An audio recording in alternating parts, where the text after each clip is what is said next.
Now, believe it or not, some people sneer at the idea of singing light and airy, so it's not proper technique, whatever that means. But there are valid reasons to sing like this. It could be a character choice, it could be an expressive storytelling device, or it could just be a convention of the genre. So instead of asking, should I sing like that, let's ask, how do I sing like that, but without hurting my voice?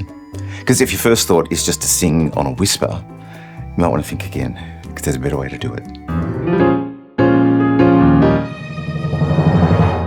Hi, I'm Scott. You're watching Inside Musicals, the channel for all things musical theatre.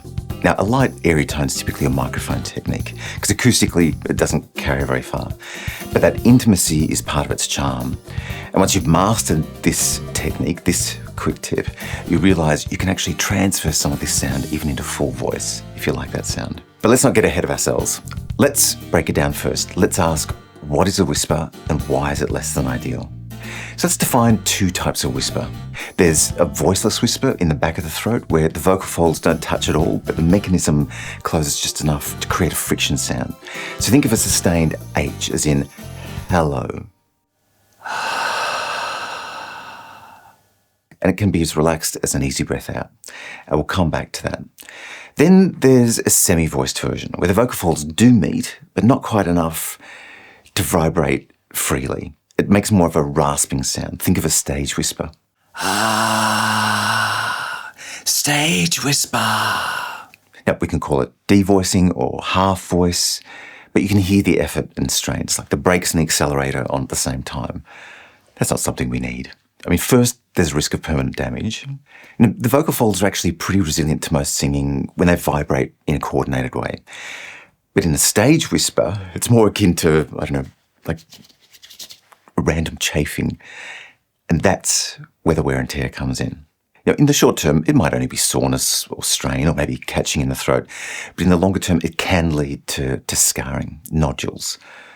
That's not something we aspire to. Second, this kind of whisper is inefficient. With so much air passing through, we lose that sense of compression and breath support. Now, for the singer, it's exhausting. For the audience, that breathlessness in the singer can be worrying. And third, when the vocal folds don't quite meet, they can't vibrate at a specific frequency. It's all just white noise. And without a specific pitch, a fundamental tone, there's actually no melody, no resonance. So what do we do instead? Well, let's tackle it as two separate mechanisms, light and airy. Now, the light part is probably something you've already done before. We're singing with full tone, but with the volume way down. So yes, that might mean you need a little more control in the upper register, but that might also be where you switch into head voice or falsetto to kind of lighten the intensity compared to chest voice in the same range. And at this low volume, we want to maintain presence in the voice. So it still cuts through, still has intelligibility. And for that, we need to maintain resonance. So that's lengthening our vowels, maximizing resonant consonants, and for clarity, short, sharp, crisp, voiceless consonants.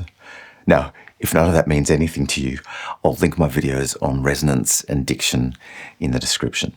Now, the airy part is the bit that might be new to you, and it takes just a small shift in thinking. So instead of creating a whisper from the vocal folds, we're creating the illusion of a whisper by creating friction sounds elsewhere in the mouth. We're layering air sounds over pure tone. I'll say that again.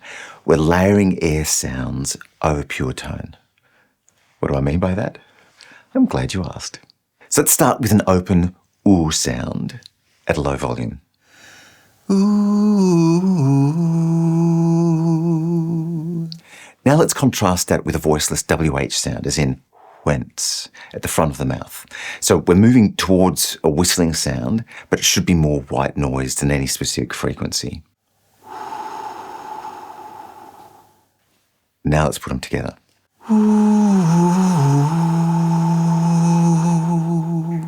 So with this technique, all that pitch information is still there in the melody, but at this low volume, that air sound becomes prominent. That's what I mean about layering air sounds over pure tone.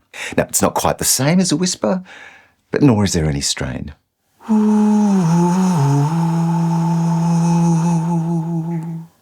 Of course, we don't sing everything in ooh position, so let's find some other mouth shapes to create this sound. Let's start with a voiceless k going to a voiceless e. And again, it should sound like white noise. Now you might notice that the mouth and tongue are a little more closed than a regular E sound. So let's go back to a normal E sound at a low volume. Okay, now let's put them together. And once again, we're adding air sounds to pure tone. We're not replacing it. Okay, another mouth shape. Shh, at the front of the mouth. Now, typically, we'll associate with this with zh, as in beige, but can also work with other front of mouth sounds like an R or a Z. Birds do it, bees do it. And we're building up this repertoire of possibilities. So let's go back to that voiceless H sound we looked at earlier in the back of the throat. How could we? Now, being at the back of the throat, this is where we're most likely to fall back into a whisper if we're not careful. But you know what? If everything else is working efficiently, an occasional whisper is not going to hurt. In fact, it is possible to push extra air through the vocal folds without losing integrity, without going back to a whisper. But that's a slightly different technique. And this technique is one I don't hear a lot of discussion about. But then I don't get out much. You know, once you start exploring, you'll discover that there are other variations of mouth shapes that create these kinds of sounds. But now that you know about it, you'll know how to use them. One thing to be aware of is it's going to be a balance between these slightly closed mouth positions to create friction and the shapes you need for resonance and placement. And that's going to feel different for everyone. And of course, you don't have to sing like this all the way through a song. It might be enough just to give the flavour of air at strategic moments. Likewise, you might find that the overall volume doesn't have to be as low as you think to give the illusion of intimacy. And ultimately, that's what this technique is. It's the illusion of intimacy. And once you get good at separating light from airy, you can actually bring some of those airy tones even into full voice, if you like that sound. But I'm curious to know what you make of this technique. Have you heard of it before? Have you tried it? Leave me a comment. But for now, thank you so much for watching. I do love you. Now get out there. Be brilliant.